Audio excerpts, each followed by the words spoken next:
Howdy. Thanks for hanging in with me. These are important topics to keep you protected. I worked a little bit on some work with the Deepwater Horizon disaster that happened, I believe, in April of 2010, maybe, and all the litigation that followed when the Macondo blew up and killed 11 people, and there were investigations by several agencies and on and on and on. And a couple of people who were well-intentioned engineers and or technical people got caught up in destroying evidence, in doing things that they didn't realize they were doing. One of them was not involved in the incident, but destroyed text messages, was tried twice in criminal court, finally pled down to misdemeanor. BP did not pay his legal bills. I'm guessing they were $400,000 or $500,000. So when you think this can't happen to you, you need to understand how the law affects you. And I didn't discuss this when we were on chapter 2, and I left this off the syllabus for week 6, but I want you to go back and read page 97 through 100. The reason I am leaving off there and not talking about non-testifying expert privilege is because of this. If you are ever going to be an expert witness and you are getting paid for it, typically really good dollars, you need to go to an attorney and have everything set up to protect you. So I'm going to gloss over that because everybody's like, oh yeah, I'll just get on the stand and say what I think, and no. So I'm not worried that much about it. I have a lot of friends that do expert witness type stuff, and but if it ever gets down to that, I don't want you going by what I said in class. I don't want you going back and reading these few pages and thinking you got it under the belt. There are certain times where you need to pay up the big bucks for attorneys. Litigation is one, criminal arrest is another, and expert witness is another. So this starts talking about discovery, and we haven't talked about that, but basically here's the legal process. Let's say I sue you. So I have you served with process appropriately. Someone shows up, typically at your workplace or a family barbecue or someplace designed to embarrass you, hands you a document, and if process is served correctly, no matter how bogus the suit is, you have to respond. You have to respond. So the first thing you have to do is you look at it and say, what is she suing me for? This is total BS. And you set it aside.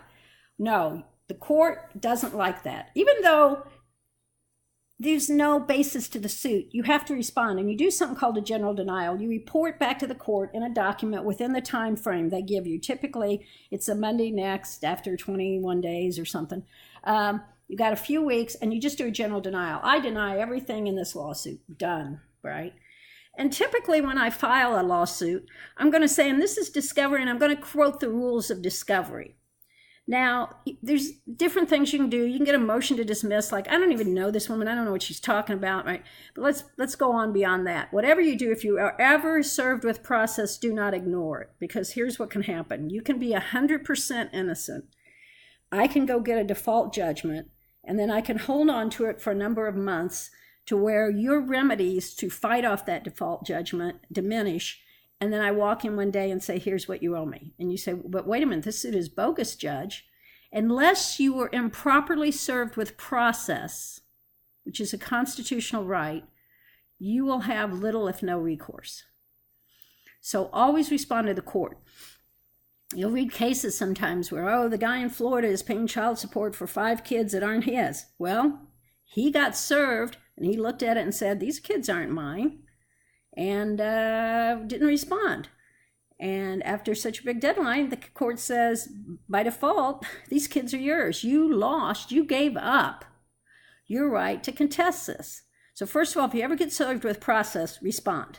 respond immediately, and you do a general denial. As engineers and computer scientists, we typically look at something and say, oh, I want to nitpick this. Well, I didn't do this, but this or this. We want to tell the truth. Bad thing. You just do a general denial. I deny all the allegations in this pleading. And by the way, I'm going to countersue. And I'm going to sue her for, torturous interference, slander, bogus something, emotional duress. I don't know. But always respond. Okay, and this institutes, once there's a lawsuit in process, it's discovery, and basically we're gonna exchange evidence, and it's gonna be interrogatories, which means I'm gonna send you a set of questions. I sued and got a set of interrogatories back, which were completely idiotic from that attorney. It was on a bad home construction when I was in Austin, and they sent me, the insurance company, what they would typically send an auto accident victim. So like, what high school did you go to? What activities did you participate in? What about this? What about that? And I'm like, seriously, this is part of the interrogatories? Then you're going to request for protection, a protective order of documents. Hey, I don't want to give you this document. I believe that this document is this reason to be protected. And I'm kind of glossing this over because, as I've told you before, I'm not training you to be lawyers. You want to be a lawyer, go to law school. Depositions, where you sit in a room. Sometimes they're videotaped. Oh my gosh, they're grueling. They're hours. We're going to go through everything you've done. It's just, we're going to try to wear you down. Lawsuits are not happy places to be, even if you think you're winning. And if I don't think you're giving me something, I'm going to issue a subpoena for a document. If I think that you withheld documents that you did not give me, and I can prove that to the judge, I can deem them as admitted as being favorable to my case, right? And if you don't give me stuff, I can get a motion to compel. I can have sanctions against you, fine, sometimes jail time. My son and son-in-law are both litigators in Houston. I don't have time to tell the hilarious stories, but, get on the wrong side of the litigators, and they're like, we're going to put him in Harris County jail for 3 days and see what he thinks about that, kind of demeanor. So that's the short answer for discovery. If you want to find the long answer, you can go to Black's Law Dictionary. Yes, I'm using Wikipedia. If you typically have a legal definition, look at Black's Law Dictionary online. However, I'm not training you guys to be lawyers. You want to be lawyers, God bless you. Go out and become lawyers. So one of the first privileges it's talking about here is attorney-client privilege. And it's one of the most sacred trusts in the American law. You hire me as an attorney. Now, I'm very formal on this. I have a written engagement letter. If we don't have a written engagement letter, but you have to be careful because there have been court cases where somebody said, well, I thought they were my attorney. And, the person said, oh, we didn't have an engagement. And he said, yeah, but we basically had a contract because I bought you drinks or something, So you have to be very careful about this. I put this note at the bottom. If you hear any of my talks at A&M in the engineering entrepreneur class or the digital entrepreneurship class or any others, I always start out and say, you are not my client. I'm not representing the university as an attorney, even though I'm licensed as both an attorney and a patent attorney. I'm not creating an attorney-client relationship. Please do not share confidential information with me or privileged communications. And if you want to hire me, I will probably say no. I like being a professor in computer science better than being an attorney. So privilege is a special legal right. And it's the right to withhold information. So if you tell me certain information from any legal proceeding, you can be sure that it is protected by attorney-client privilege. Now, of course, as everything in the law, there are some exceptions and things get fought over in courts. That's why, lawyers are such unhappy people living in big houses with expensive cars. It is not synonymous with the duty of confidentiality by attorneys, and even attorneys get this confused. Well, isn't this attorney-client privilege? No, I'm giving you the duty of confidentiality. You tell me something, but whatever. Confidentiality is a professional responsibility. Privilege is usually determined by common law, and it's an evidentiary standard. Typically, we think of attorney-client privilege more in criminal. The Supreme Court of the United States some years ago ruled that attorney-client privilege does not end when the client dies. It was actually Bill Clinton took it to the Supreme Court from the lawyer Foster in the Whitewater debacle. So even when someone dies, so there's been cases where an attorney will know that there's someone sitting in prison who is innocent because his or her client told them they committed the crime. So it's a two-edged sword, and I'm not going to get into ethical discussions like that. Privilege is held by the client, not the attorney, which means this: I cannot break attorney-client privilege, but you can. It's dangerous. You want to be careful. I don't know why you'd want to do it, but you can break it, just like you can break the duty of confidentiality. And it encourages clients to trust their attorneys, to communicate freely with your attorney, so you can be very truthful. So if I'm representing you, I can be as truthful as possible. So here's a definition. You notice it's the holder of the privilege is or sought to become a client.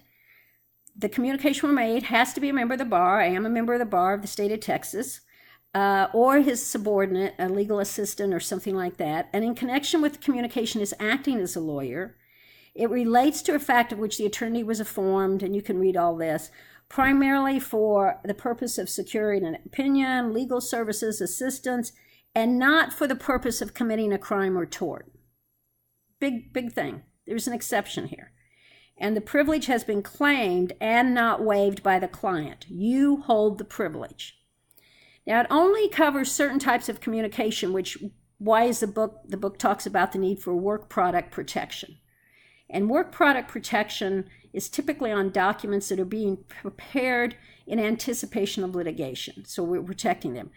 And always, attorney-client privilege, confidentiality, the courts have ruled if the client shares this information with a third party, they can lose that privilege and protection. So always be careful of when you talk to your attorney. If you're on a cell phone in public, not a good idea. Mark your emails as protected. Don't use a company email. There was a case in New York a few years ago where a doctor was suing a hospital on some employment issue, and he was communicating with his attorney using his email address and the computers at the hospital, and the court ruled, yeah, you waived your attorney-client privilege.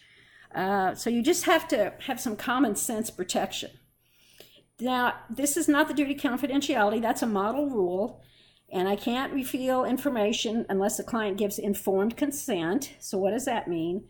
And it's, but so you have a duty of confidentiality. You tell me something, I can't tell somebody else. Attorney-client privilege is something else. Work protection, work document protection is something else. The work product doctrine. So it protects documents between attorneys and clients for seeking documents in anticipation of litigation. And here's what I do. I mark documents as work product privilege, and I mark documents as attorney-client privilege. I think you've had this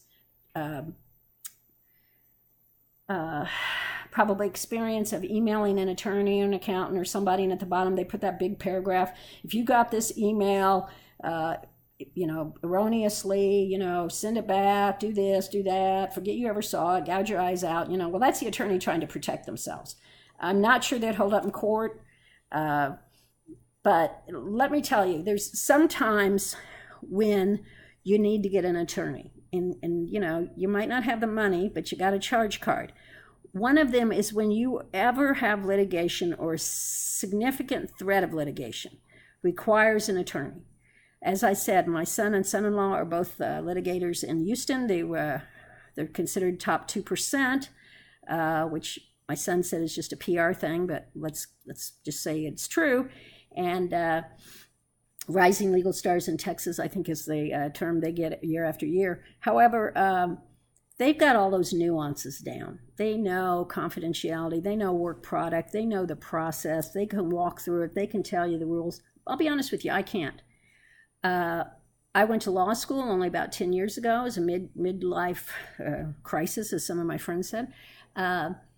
If I had gone maybe 20 years later, I think I would have made a great litigator. It does not appeal to me because it's fighting, but it's its own special. So as personal advice, if you ever get involved in some kind of litigation, get an attorney and remember to respond to process, okay? So let's look at some of the exceptions. Communication shared with a third party, big exception. Anything crime or fraud. If you and I are in a criminal conspiracy and I try to claim attorney-client privilege, and if you know what I was talking about now going on in current events, that's an exception. You have no attorney-client privilege. Now, also there's an exception to comply with laws. So in the state of Texas, we have two laws that apply to everybody. You, me, everybody. It is a felony for anyone, not just attorneys. If you know about past, present, or future abuse or neglect of a child, it is a felony not to report it. So, even if a client comes to me and I don't do family law, and I wouldn't do family law, it's heartbreaking, and said, hey, I beat my kid last night, or, call me and said, I'm in the process of beating my kid, or I'm going to go home and beat my kid, I pick up the phone and I report it. In Texas, it's also a felony not to disclose abuse, neglect, or financial exploitation of a person of the age of 65 or over. So again, if you have knowledge of someone 65 or over is being abused, neglected, or financially exploited, it is a felony not to report it. And I don't think most Texans realize this, that you have these requirements under the law. So anyway, that's going to end my talk on privilege and protected communication. We haven't talked too much about it in the internet age. We will do that. We're getting ready to move into international law, and then we're going to move into privacy. You need to keep up with your reading, and I would really like to get some emails from people and know what's going on. Thank you for sticking with me. Stay tuned for more videos.